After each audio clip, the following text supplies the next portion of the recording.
Q2 on Etsy will be here before we know it. And here's the thing that a lot of new Etsy sellers don't realize before it's too late. Outside of Q4, Q2 is one of the most profitable seasons of the entire year. And the sellers who start preparing right now are the ones who will give themselves the greatest potential to see momentum during that period.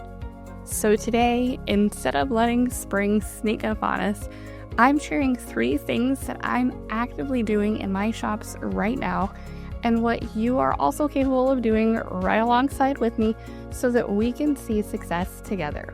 No overwhelm, no burn it all down and start over energy, just simple, specific action steps that you can take right now that build momentum so that you're not scrambling later.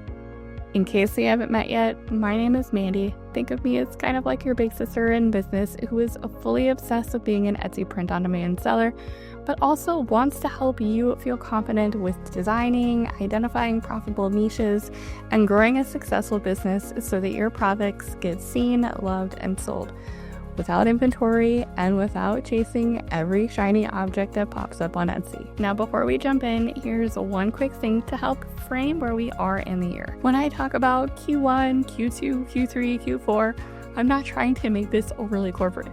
It's just an easy and common way to break the year into different segments because buyer behavior shifts throughout the year. Right now, we're in Q1, which is somewhat of a winter buildup phase. Q2 carries us straight into spring with April, May, and June, and some major gifting moments like Mother's Day and Father's Day. Then we roll into Q3, the summer months, which is slower for many niches, but can be a heavy hitter if you are in the wedding, bachelorette, or back-to-school niches. And finally, Q4, which is when we hit the biggest selling season of the entire year with things like Halloween, Thanksgiving, Christmas, and all the year-end gifting that happens. Understanding where we are in that cycle helps you make better decisions about what you're going to be working on right now. So with that in mind, let's jump into the first strategy, and that is doubling down where you already have proof. Here's what I mean by that. If you had a niche, a product type, or even one listing that made sales in the last 30-ish days, that is a clue. And as you build and grow, you're going to collect those clues and start using them for your decisions on what to do next. These clues mean that Etsy is already showing those listings to buyers, and those buyers are already responding. That's the algorithm and the market saying, hey, more of this, please. So instead of chasing a brand new, unrelated niche or jumping onto a trend with a random different product, I'm putting my time into the areas where my shop has already shown proof of demand. Here's how that plays out in my own workflow. I experiment with several different niches and design styles in every shop I run, especially in the building phase. For example, in my new shop, the overarching theme is life milestones, which, by the way, is one of the big themes you've heard me talk about before. But inside that bigger theme, I test all kinds of sub-niches and styles and product angles based on my research. Some of them take off quickly, some take a little longer, and some very politely let me know that they're not the moment. So when I talk about doubling down, this is exactly what I mean. My goal is to prioritize anything that's giving me clues it's working. A niche that sold once or twice, a design style that consistently gets more favorites, a product variation that performed better than expected. Those are all little breadcrumbs that I follow along the way. And those are the areas that I build out first. Anything with a sale gets the highest priority when it comes to doubling down. Anything with a business and favorites gets kind of like a medium priority. And as I have time, I might experiment with a few more designs or A/B test mockups. And anything that's just kind of hanging out will continue to do so, at least for a while. And I'm really not spending a whole lot of time on them in comparison. This ties directly back to what we've talked about before here in terms of getting seen, loved, and sold. I'm doubling down on specific areas because Etsy already knows who to show these types of listings to. These buyers have already proven they care about the niche and are ready to buy when they find the right design. And so that means that adding more options gives more people in this niche more chances to buy. I'm not abandoning other listings or ideas or niches forever. They're still there, simmering, sometimes just waiting their turn in the algorithm, and sometimes just needing a small little refresh like the one we'll talk about later. But the ones getting my focus right now for the purposes of doubling down on first are the ones giving me recent proof. Because now I have data to support my decisions in my own shop instead of guessing. Now, a quick note of encouragement, if you're watching this and thinking, but Mandy, I don't have anything to double down on yet. Please hear me. The key word there is yet. That doesn't mean you have nothing to show for your hard work or that you're stuck. In most cases, it simply means you're still building your design skills and you may need to validate whether you're designing inside niches with real demand. This is a totally normal part of the learning process. Nobody starts out as an expert on day one. So even if you only have a few visits and favorites and no sales yet, those are still some early clues and shouldn't be ignored. As you saw in the medium priority from my list, that might be a higher priority on your list because you're working with what you've got. And if you're still feeling unsure where to point your energy, revisit my Seen, Loved, and Sold series after this video.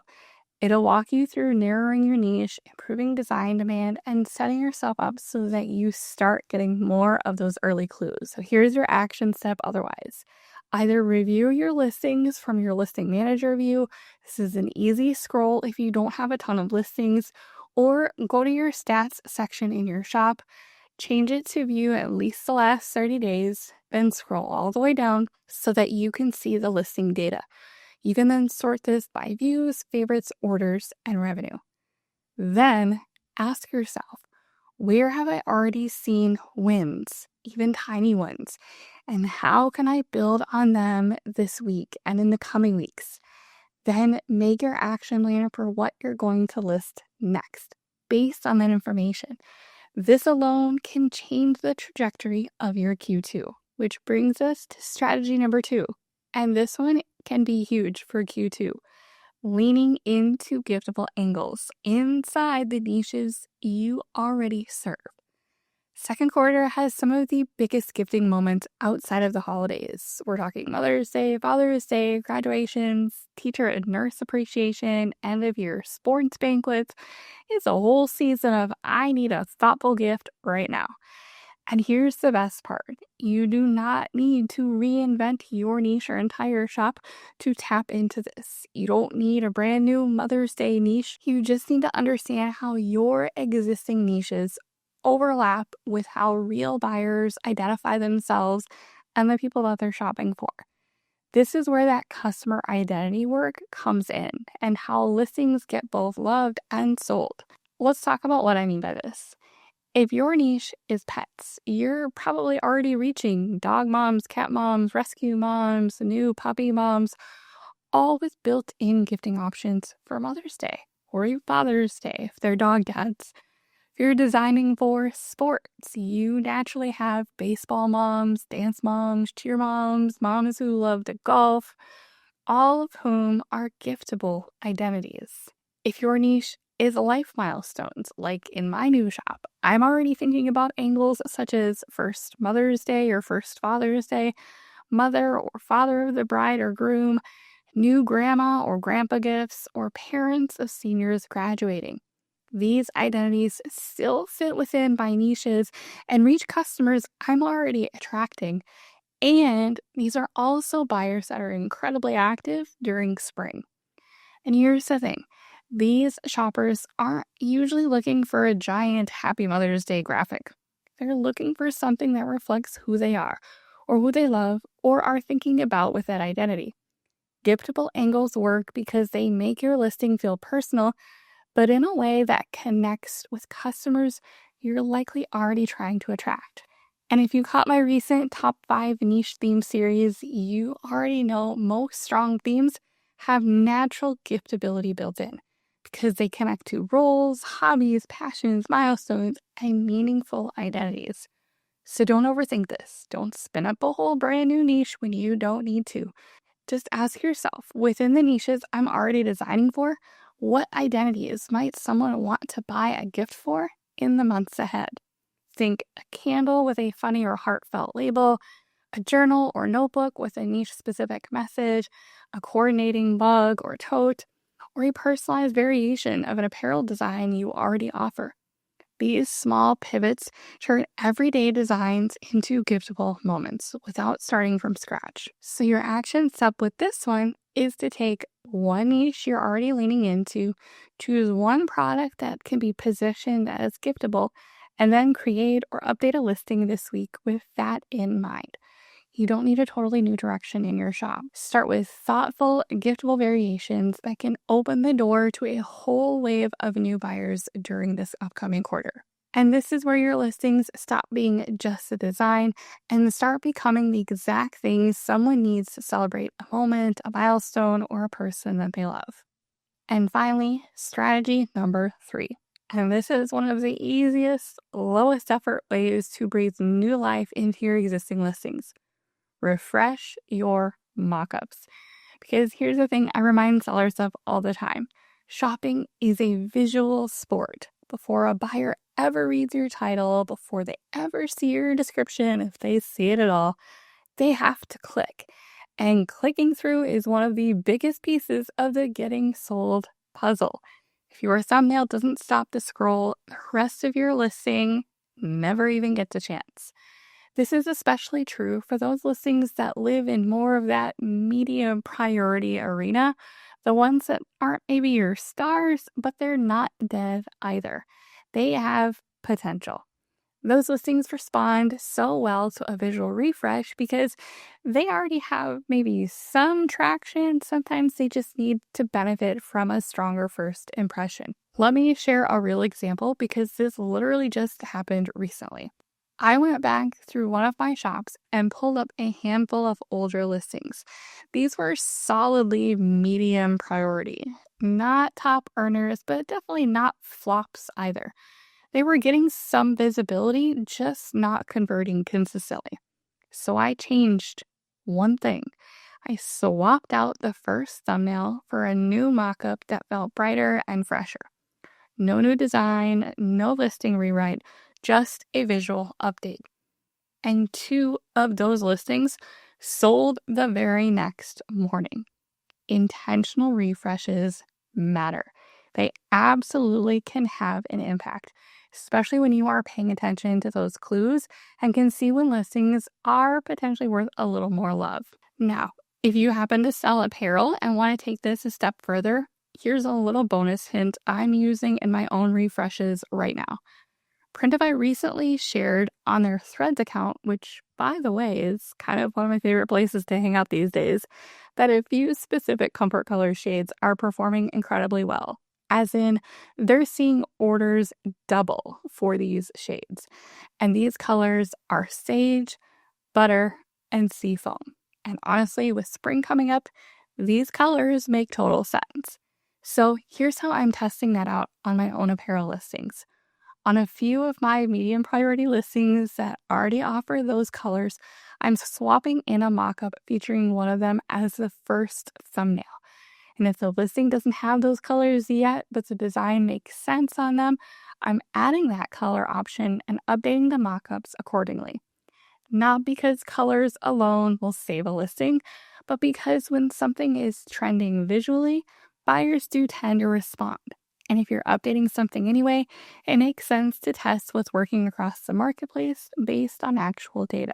And of course, if you want mockups that actually help your designs shine and fit the Etsy aesthetic that consistently performs well, my absolute favorite place to grab them is Mocks by Little Feather. Michelle is the owner, and her mockups look clean, elevated, and so perfect for spring refreshes. I have a link to her shop along with a special coupon code if you want to check them out for yourself. So here's your action step on this one. Identify a handful of your medium priority listings this week. Give them a spring-forward thumbnail refresh using a more visually appealing and clickable mockup or a seasonal or trending color if it fits the design. This low-hanging fruit type of effort is simple but effective. Okay, so let's zoom back out on this conversation because everything we just covered connects right back to the heart of how I approach Etsy print on demand all the time. When you think about it, doubling down on what's already working helps you get seen because Etsy already knows where to surface your listings. You're not fighting uphill, you're building on existing proof.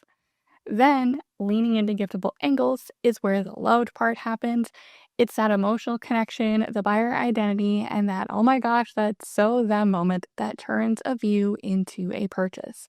Which is why refreshing your mockups helps your listings get clicked, which is a huge part of getting sold. Remember, shopping is a visual sport, and your photos are your ticket into the game. These 3 strategies work together, which is why I wanted to share exactly how I'm using them inside my own shops right now. They're simple, they're doable, and they set you up for a strong, profitable second quarter without needing to reinvent your entire business. And if you want to go deeper into any of these concepts, you are in the right place to keep watching. My Seen, Love, and Sold playlist breaks down each of these pillars step by step, and if you're feeling stuck or unsure with what to make next, that series will give you a ton of clarity in the right direction.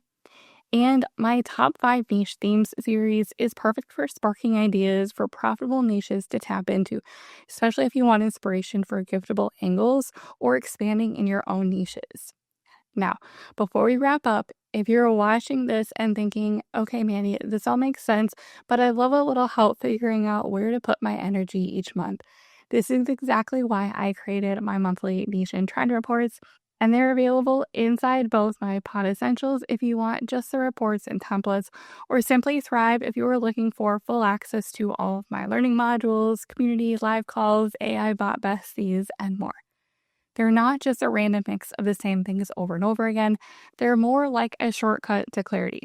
Every single month, I take countless hours of research on what's trending, what's profitable, what buyers are searching for, and how those trends fit into the actual reality of Etsy print on demand. And I break it all down into clear, actionable insights you can use right now. Both memberships also include my Passions to Profits niche playbook, which is your deep dive into choosing profitable niches and understanding how and where to focus your creative energy.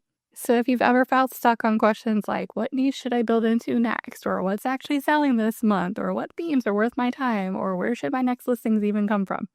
This is where you'll get those answers in a way that feels doable and immediately actionable. All right, with that said, let's talk about the most important part of possibly this whole video, what you do next. Now that you've got these 3 strategies in your back pocket, doubling down on what's working, refreshing your mockups with intention, and leaning into giftable angles, here's your reminder. None of this works without action. Even small action, especially small action. So if you're watching this and thinking, okay, I think I know what to do, but I need someone to tell me where to start, let's make it simple. Pick one of the strategies from today to start with, just one, and take action on it this week. Update a thumbnail, make a giftable variation, or brainstorm one way you can expand on listings that are giving you those clues and proof. Those little actions add up, and this is exactly how you build momentum heading into Q2 without burning yourself out or feeling the need to overhaul your entire shop. And if you want a little more structure or you're feeling stuck on what to do day to day, I made something else for you. My free 30-day growth guide. It's designed to help you take consistent, focused steps. Even if you don't have a lot of time, even if you feel overwhelmed, even if you don't know where to begin. It's basically your I want to grow, but I need a plan companion. You can grab it using the link below, and there's a video that goes along with it. And did I mention it's completely free? And if you want to go deeper with niche strategy, seasonal timing, or design ideas, don't forget to check out the additional videos and resources that I've linked below for you.